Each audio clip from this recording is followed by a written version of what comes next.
Big boss Malayalam season 7 ഇന്ന് big boss വീട്ടിൽ ഒരു ഫൺ ടാസ്ക് നടക്കുന്നുണ്ട്.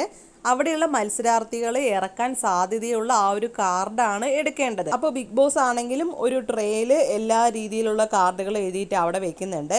എന്നിട്ട് ഓരോ മത്സരാർത്ഥികളായിട്ട് അത് എടുക്കണം. അപ്പോൾ ആദ്യം തന്നെ അനീഷ് എടുക്കുന്നത് ഒളിപ്പിക്കൽ കാർഡാണ്. അത് എന്തായാലും ആര്യനാണ് അനീഷ് കൊടുക്കുന്നത്. അതുപോലെ ആര്യൻ എടുക്കുന്നത് കോമണർ മാൻ കാർഡാണ്. അത് അനീഷിന് കൊടുക്കുന്നു. അങ്ങനെ എല്ലാവരും എടുക്കുന്നുണ്ട് അവിടെയുള്ള മത്സരാർത്ഥികൾ.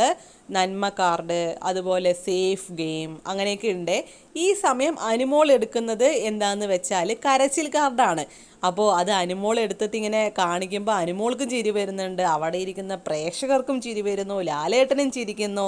മൊത്തത്തിൽ അത് കണ്ട് എല്ലാവരും ചിരിക്കുന്നുണ്ട്. കാരണം അത് ഏറ്റവും അനുയോജ്യമായിട്ടുള്ള ആൾ അനുമോൾ തന്നെയാണ് അല്ലേ. അപ്പോൾ ശരിക്കും അത് എടുത്തത് അനുമോൾ വേറൊരാൾക്ക് കൊടുക്കാൻ വേണ്ടിയാണെങ്കിൽ അത് അനുമോൾ തന്നെ സ്വയം ഒട്ടിക്കുന്നതായിരിക്കും നല്ലത് എന്നാണ് എൻ്റെ അഭിപ്രായം. നിങ്ങളുടെ അഭിപ്രായം ഒന്ന് കമൻറ്റ് ചെയ്യണേ.